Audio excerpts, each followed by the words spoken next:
Hello everybody, this is Recon living here, and right now we're taking a look at the underside of my 2018 Recon JKU. I am going to review the rock hard skid plate system, and the first question I had to ask myself was whether or not I wanted to go with aluminum or steel. And to me there's only one answer to that. I went with steel.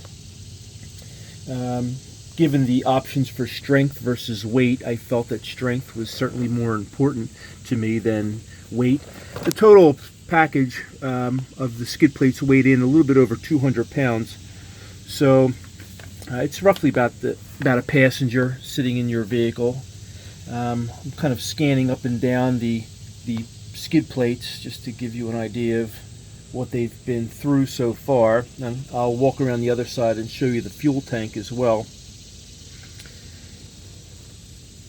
This vehicle is not my daily driver, so I wasn't too concerned about the weight of the skid plates and more concerned about strength. Aluminum has a tendency to bend, gouge, and I've even seen it be literally ripped off of a vehicle while off-roading. In my opinion, Superman wouldn't sound very impressive if he was nicknamed the Man of Aluminum. So that's kind of what my thoughts are regarding that. I've tested my skid plates out on several occasions, and I'm trying to get underneath the vehicle so you can get an idea of what they look like. Certainly there's been some gouges, but nothing major, no dents or bending of the plates. This is basically the oil pan, and it has a latch there for changing your oil. And it comes back, and they have their custom bolts, so they kind of remove the impact from the bolt head to protect it, so you can remove them when you're ready. There's still some debris, as you can see, left in that one. On the far side is the fuel tank skid. This is the transfer case skid here, and this is the skid plate that tends to get beat up the most and offers the most protection. The oil pan skid, as you can see, doesn't take as much abuse, and that's typical. I'm going to step out of the vehicle or underneath this side and head to the other side so we can take a look at the fuel tank. So bear with me a second.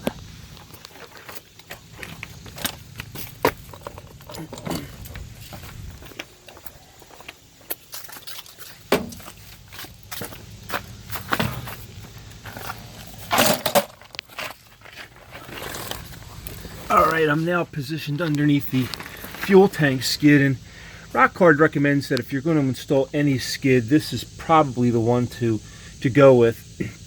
Fuel tank on a JKU tends to get beat up pretty good, and as you can see, all the way down the length of the skid plate are definitely scratches, and so they're getting their use for sure. The install, I did it on my own in my driveway. It is a full day's event, and it's you just have to be prepared to sacrifice a day to get the added protection of your underbelly. I also installed the front and rear lower control arm skid plates, and this is the passenger side skid plate. I'm not sure if I can get a great look at that. It looks like that's a little bit better. I went with the control arm skid plates as well, just to protect those control arms when they're pounding down on rocks, and I've been banging these pretty good.